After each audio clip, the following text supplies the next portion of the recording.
Nous allons donc passer maintenant à l'oignon. Pareil, j'identifie là où était la tige, là où sont les racines. Je coupe au niveau de la tige. Avec la pointe du couteau, je viens effeuiller comme ça mon oignon. Si on respecte bien la consigne que je vous donne, normalement on ne devrait pas pleurer. Voilà, donc là j'enlève les peaux et vraiment au ras des racines, je viens couper. Ça c'est très très important. Ensuite je passe au deuxième oignon. Pareil, là où il y avait la tige, là où il y avait les racines, je coupe à ras. Ensuite avec la pointe du couteau, je viens enlever les peaux d'oignon. Les peaux d'oignon, on ne les jette pas. On pourra les garder pour Pâques et faire des œufs colorés en chocolat, sans chocolat.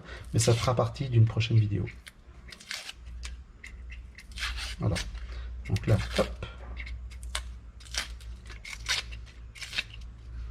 Tout simplement. Ici, je ne vais pas enlever la feuille, je vais simplement couper à ras pour enlever la partie marron de la peau. Et ici, au niveau des racines, je viens couper vraiment à ras. Maintenant, il ne me reste plus qu'à passer un petit coup sous l'eau mes légumes. Voilà, maintenant nous allons passer à l'oignon. Donc même principe que pour l'échalote, hein. On va couper dans le sens de la longueur. On voit bien maintenant là où il y avait les racines, tout simplement, d'accord, et là où il y avait la tige. Là où il y avait les racines, je vais le mettre à l'opposé de moi, donc vers le milieu de la planche. Je vais travailler perpendiculaire au bord de la planche et mon couteau également perpendiculaire au bord de la planche.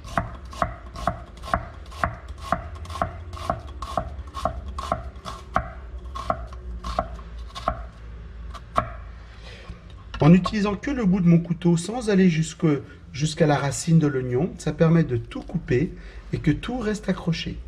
Voilà. Il suffit maintenant de mettre un petit coup de couteau dans ce sens, de faire un quart de tour à l'oignon pour qu'il se retrouve parallèle au bord de la planche. Et là maintenant,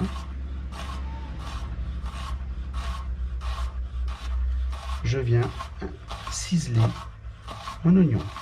Attention, ciseler ne veut pas dire hacher. C'est-à-dire que là, si vous regardez bien, ma planche, elle reste sèche. Ce qui veut dire que le jus est resté dans l'oignon plutôt que d'être sur la planche. L'action hacher, c'est ça. Et là, on remarque tout de suite plus d'humidité sur ma planche. Donc ce n'est pas du tout la même chose. Si je veux vraiment conserver le jus dans l'oignon, il faut ciseler et non pas hacher. Je vais recommencer un peu plus vite. Ce qui permet de donner du rythme également et d'avoir une coupe plus régulière.